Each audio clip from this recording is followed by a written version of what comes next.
ఏది అయినా ట్రై చెయ్యి ఆచి చికెన్ మసాలా. ఆచి చికెన్ మసాలా. పాస్టర్ అభినయ్ దర్శన్ పై దాడి జరిగింది. గుర్తు తెలియని వ్యక్తులు కత్తులతో దాడికి దిగారు. అల్లూరి సీతారామరాజు జిల్లా చింతపల్లి మండలం నీరుతోటపాలెం దగ్గర ఈ ఘటన జరిగింది. మొదట కోడిగుడ్లతో దాడి చేసి ఆ తర్వాత కత్తులతో దాడికి దిగారు. దాడిలో తీవ్ర గాయాల పాలైన అభినయ్ దర్శన్ ప్రస్తుతం ఆసుపత్రిలో చికిత్స పొందుతున్నారు. దాడి ఎందుకు చేశారనే దానిపై పోలీసులు ఆరా తీస్తున్నారు. ఇప్పటికే పాస్టర్ అభినయ్ దర్శన్ భరోసా పేరుతో పార్టీ పెట్టారు. అయితే తెలిసిన వారే అభినయ్ పై దాడికి దిగినట్లు తెలుస్తోంది. ప్రస్తుతం అభినయ్ పరిస్థితి సీరియస్ గా ఉంది.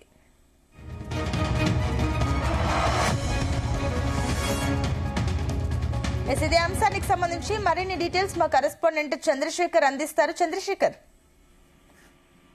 సునీత, చూసుకుంటే అల్లూరు జిల్లా పాడేరు నియోజకవర్గ పరిధిలోని చింతపల్లి మండలం నీరుతోటపాలెం గ్రామంలో నిన్న సాయంత్రం కొంతమంది గుర్తు తెలియనటువంటి వ్యక్తులు పాస్టర్ అభినయ్ దర్శన్ పై దారుణంగా కూడా దాడికి పాల్పడినటువంటి ఘటన స్థానికంగానే కలకలం రేపిందని చెప్పుకోవచ్చు. ఇటీవల కాలంలో ఏదైతే భరోసా అనే పేరుతో పార్టీని కూడా పెట్టుకున్నటువంటి అభినయ్ దర్శన్ ఈ మధ్య కాలంలోనే ఎక్కువగా పాదయాత్ర కూడా చేస్తున్నటువంటి పరిస్థితి కనిపిస్తుంది. ముఖ్యంగా రాష్ట్రంలో ఉండేటటువంటి సమస్యలు కావచ్చు, ప్రజా సమస్యల పైన కానీ లేదా ఇతరత్ర అంశాలపైన కూడా పాదయాత్ర చేస్తానంటూ కూడా చెప్పిన పరిస్థితి కనిపిస్తుంది. ఈ నేపథ్యంలో పాడేరు నుంచి చింతపల్లి వెళ్తున్నటువంటి సమయంలో కొంతమంది గుర్తు తెలియనటువంటి వ్యక్తులు కారులో వచ్చి మొదటగా కోడిగుడ్లతో అభినయ్ దర్శన్ పైన దాడి చేశారు. అనంతరం కూడా వారి చేతిలో ఉన్నటువంటి మారణ ఆయుధాలు ఏదైతే ఉన్నాయో ఈ మారణ ఆయుధాలతో అత్యంత కిరాతకంగా కూడా ఆయన పైన దాడికి తెగబడినటువంటి ఘటన అయితే నిన్న సాయంత్రం కలకలం రేపింది. పూర్తిగా కూడా ఈ ఘటనతో ప్రాంతమంతా కూడా అట్టుడికిపోయినటువంటి పరిస్థితి కనిపించింది. ముఖ్యంగా అభినయ్ దర్శన్ పాదయాత్ర చేస్తున్న నేపథ్యంలో వచ్చినటువంటి దుండగులు ఎవరైతే ఉన్నారో వారి ముఖాలకి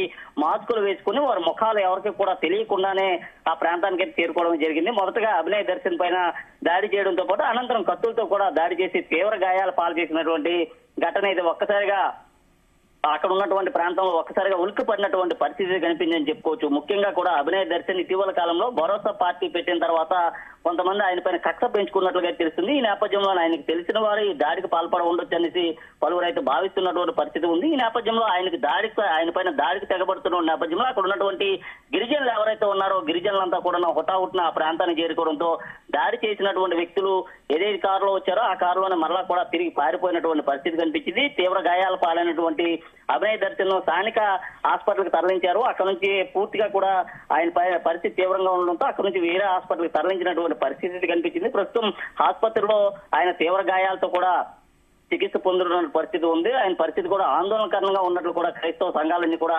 చెప్పినటువంటి పరిస్థితి కనిపిస్తుంది. ఏది ఏమైనప్పుడు కూడా ఈ కత్తులకు సంబంధించినటువంటి ఈ ఘటన ఏదైతే ఉందో ఈ ఘటనలో నిందితులు ఎవరైతే ఉన్నారో నిందితుల్ని కఠినంగా శిక్షించాలంటూ కూడా ఇది క్రిస్టియన్ పెద్దలంతా కూడా ముక్త కంఠంతో కోరుతున్నటువంటి పరిస్థితి కనిపిస్తుంది. నిన్న సాయంత్రం జరిగినటువంటి ఈ ఘటనతో ఆ ప్రాంతం అంతా కూడా ఒక్కసారిగా బీతిల్లిపోయినటువంటి పరిస్థితి కనిపించింది. పాడేరు ప్రాంతంలో ఎప్పుడు కూడా లేనటువంటి ఈ ఘటన ఒక్కసారిగా కూడా అభినయ్ దర్శన్ పైన దాడి చేయడం పైన ఒక్కసారిగా కూడా వారంతా ఆ పూర్తిగా భయభ్రాంతులకు గురవుతున్నటువంటి పరిస్థితి కనిపించింది. మొదటగా కూడా దాడి చేసిన తర్వాత అనంతరం వారి చేతిలో ఉన్నటువంటి కత్తులు లాంటి మారణ ఆయుధాలు ఏవైతే ఉన్నాయో ఈ మారణ ఆయుధాలతో ఆయన్ని తీవ్ర గాయాలు పాలు చేసినటువంటి పరిస్థితి కనిపించింది. వెంటనే అక్కడ చేరుకున్నటువంటి గిరిజనులు అభినయ్ దర్శన్ గుర్తించి వెంటనే స్థానిక ఏరియా ఆసుపత్రికి తరలించారు. ఏరియా ఆసుపత్రి నుంచి విశాఖ కూడా తరలించినటువంటి పరిస్థితి కనిపిస్తుంది. ప్రస్తుతం విశాఖలో ఉన్నటువంటి ఆసుపత్రిలో ఆయన చికిత్స పొందుతున్నటువంటి పరిస్థితి కనిపిస్తుంది. ప్రస్తుతం ఐసీయూలో ఉన్నటువంటి ఆయన పరిస్థితి కూడా అంత ఆందోళనకరంగా మారినటువంటి పరిస్థితి ఉందని చెప్పుకోవచ్చు. ముఖ్యంగా అభినయ్ దర్శన్ పైన ఎవరైతే దాడి చేశారో ఆ వ్యక్తులకు సంబంధించినటువంటి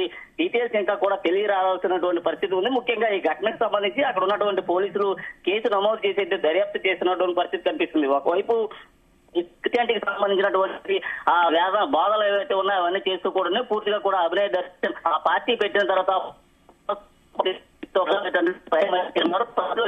చేస్తున్నటువంటి నేపథ్యంలో ఆయన అడ్డుకున్నటువంటి పరిస్థితి కలిగింది. అడ్డుకోవడంతో ఆయన పైన ఈ దాడికి తెగబడ్డారంతా కూడా క్రిస్టియన్ సంఘాలంతా కూడా ముక్త కంఠంతో ఘోషిస్తున్నటువంటి పరిస్థితి కనిపిస్తుంది. ఏదైతే దాడికి పాల్పడినటువంటి దుండగులు ఎవరైతే ఉన్నారో దుండగుల పైన కఠిన చర్యలు తీసుకోవాలంటూ కూడా వారంతా కోరినటువంటి పరిస్థితి కనిపిస్తుంది. నిన్న సాయంత్రం ఘటన జరిగిన తర్వాత పోలీసులు ఆ ప్రాంతానికి వెళ్లి సీనియర్ ప్రపంచం అంతా కూడా చూసినటువంటి పరిస్థితి కనిపించింది. అయితే దాడికి పాల్పడిన వ్యక్తులు ఎవరనేది కూడా ఇంకా తెలియాల్సినటువంటి పరిస్థితి ఉంది. ముఖ్యంగా వారి ముఖాలకి మాస్కులు వేసుకుని వచ్చి దాడికి పాల్పడడంతో పాటు ఆ దాడి చేస్తున్నటువంటి సమయంలో వీడియోను కూడా చిత్రీకరించి దాన్ని కూడా సోషల్ మీడియాలో అప్లోడ్ చేసినటువంటి పరిస్థితి కనిపిస్తుంది. ప్రస్తుతం సోషల్ మీడియాలో ఆ వీడియో అయితే ఏదైతే అభినయ్ దర్శన్ పైన దాడికి పాల్పడుతున్నటువంటి వీడియో ఏదైతే ఉందో ఆ వీడియో అంతా కూడా ఒక్కసారిగా సోషల్ మీడియాలో హల్చల్ చేస్తున్నటువంటి పరిస్థితి కనిపిస్తుంది.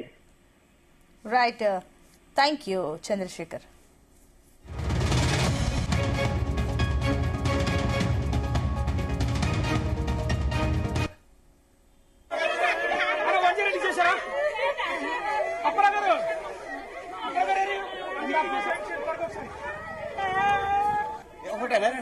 నలుగురు మూడు బైకులు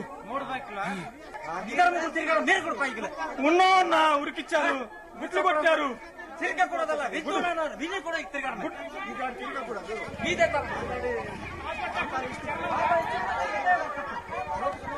మీదే తప్పు తెలుసుకుంటూ తిరిగితే మరి తప్పు. ఇప్పుడే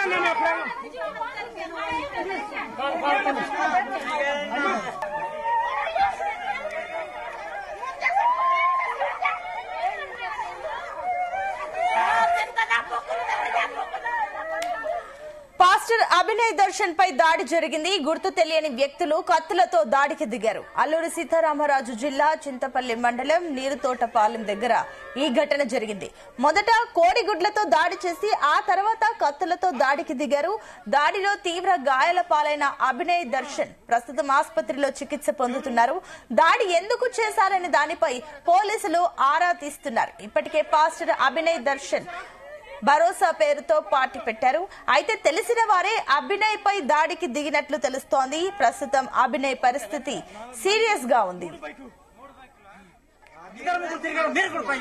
ఉన్నా ఉరికిచ్చారు, గుట్లు కొట్టారు.